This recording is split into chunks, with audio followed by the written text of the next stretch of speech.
Hi, everyone.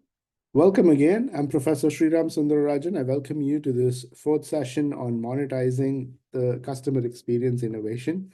How do brands reframe and reprice for the innovation? This session is supposed to give you an idea of how brands have leveraged the willingness to pay for CX innovation and how they've been able to generate a premium out of it. As we saw in the previous session, studies have shown that 68% of customers or consumers say they are willing to pay more for products and services when the brand delivers a terrific customer experience. So, how do brands manage to monetize this innovation around customer experience? Here's an example about Apple. Apple positions their stores as a very premium shopping experience. One thing that you would notice in the store layout here are the clean lines. It's very deliberate. Apple wants to make sure that you can actually see all the products in one line and you can actually see the accessories on the sides. There's nothing blocking your view, and there's going to be nothing that actually goes beyond a certain height. And they've deliberately made sure their store concepts are made with very simple decor and have product displays that are very appealing, like you're getting a very premium experience. Now, what does this do for us as customers? When you walk into the store, when you walk into an Apple store, the first thing that is going to strike you is, wow, I love what I'm seeing.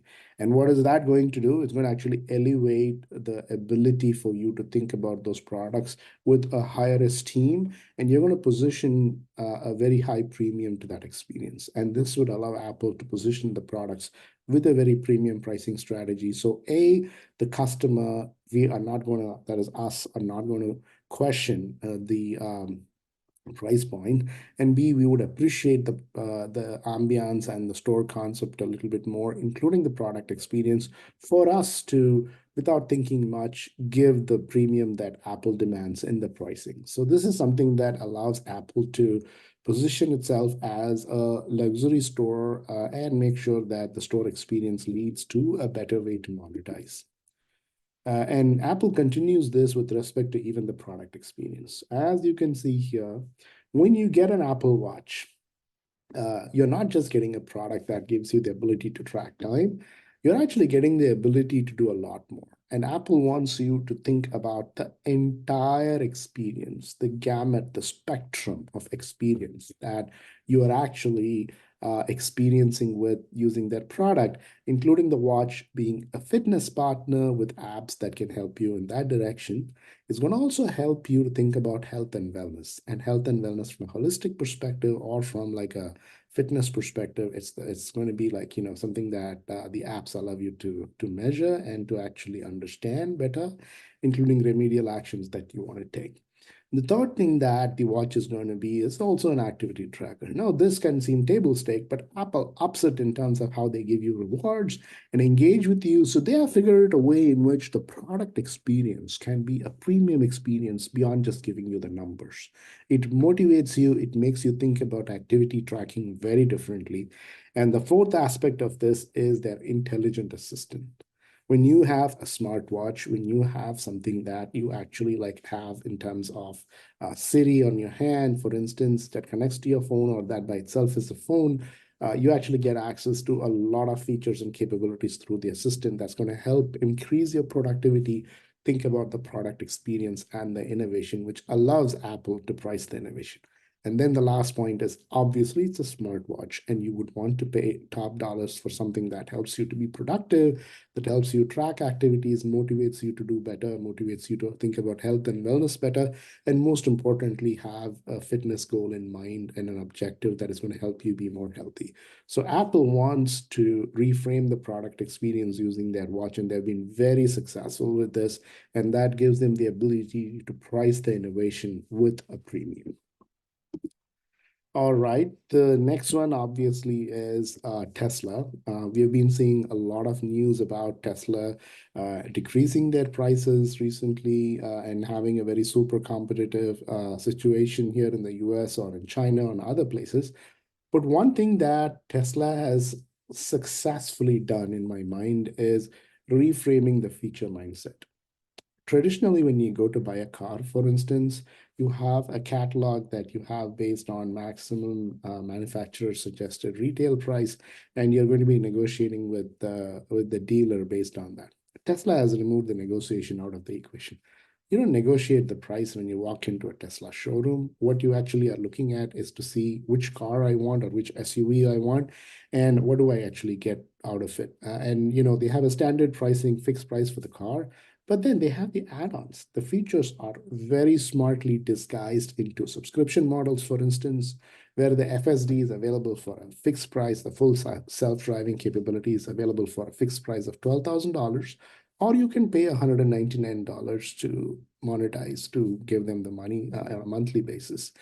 You also pay for the paid version, and everything is controlled by the software. So Tesla does not need to add hardware to their cars. It's already built in, right? It's already built in. And you go into a Model X, it feels like a spaceship. And you also have the ability for Tesla as an ecosystem partner. And this is the beauty of Tesla. They have really thought through how to build that ecosystem. And for them, they want to remove the range anxiety. So they've given the ability for you to go and use those superchargers. And now they've even extended that to other brands. So which means that you get the peace of mind when you go on long drives to actually leverage the supercharging no matter where you are. There's always a supercharger within a few miles of how you're going to do your road trip. And the best part of Tesla is they make you feel that this is a premium experience. How do they do that? They have zero touch contactless shop to delivery experience. What I mean by that is I ordered my Tesla, it was online. All I did was to let them know that it can be delivered to my doorstep at a certain time.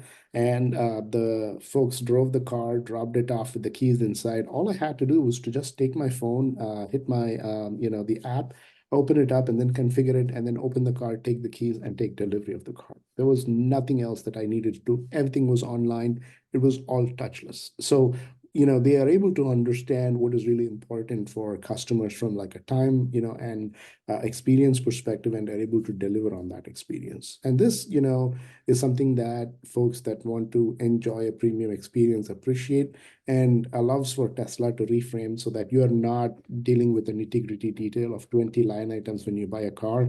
There's probably just 3 or 4 that you worry about, and your decision is made much more quickly. All right, the next one I absolutely love is Singapore Airlines. This is a view of the luxury suite that they have. This is a private suite that they have for their first class passengers. And this suite has its own perks. It comes with exclusive check-in experience with the porter service, absolutely a delightful experience. You have your own private lines for immigration.